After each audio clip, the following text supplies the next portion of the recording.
प्रोस्टेटची वाढ आणि लैंगिक संबंध या दोघांचा काही संबंध आहे?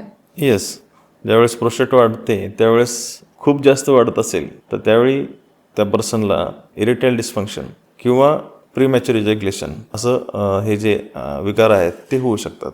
ओके, वाढल्यावर. हां, प्रोस्टेट खूप मोठी वाढल्यानंतर माइल्ड फॉर्ममध्ये असेल तर काही प्रॉब्लेम येत नाही, पण खूप जर वाढली असेल प्रोस्टेट साधारणपणे 70-80 ग्रॅमच्या वरती असेल तर त्यावेळी इजॅक्युलेशन हे अर्ली होतं, त्याला आपण प्रीमॅच्युअर इजॅक्युलेशन होतं, लेस दॅन 2 मिनिट्स. डॉक्टर, हे जे ऑपरेशन तुम्ही करता तर याच्यानंतर मग रुग्ण परत सामान्य जीवन जगू शकतो?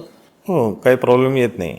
ऑपरेशन म्हणजे हे पण ऑपरेशनचे प्रकार असतात. एक TURP असते, ट्रान्सयुरेथ्रल रिसेक्शन ऑफ प्रोस्टेट. याच्यामध्ये काय होतं, आपण शरीराला कोणत्याही प्रकारचा टाका टाकत नाही, कोणत्याही प्रकारचा रक्तस्राव म्हणजे जो वरून टाका टाकल्यानंतर होतो तो होत नाही. आपण एंडोस्कोपिक हे ऑपरेशन करतो. ब्लिडिंग होऊ शकतं पण खूप जास्त प्रमाणात होत नाही. तर आपण 3 ते 4 दिवसापर्यंत कॅथेटर ठेवतो, त्यानंतर कॅथेटर काढतो, त्यावेळेस युरिनला आपण युरोफ्लोमेट्री म्हणून एक टेस्ट असते ती करतो, त्यानंतर आपण पेशंटला डिस्चार्ज करतो. घरी गेल्यानंतर मात्र पेशंटने एक साधारणतः 3 महिन्यापर्यंत कोणतंही वजन उचलता कामा नये.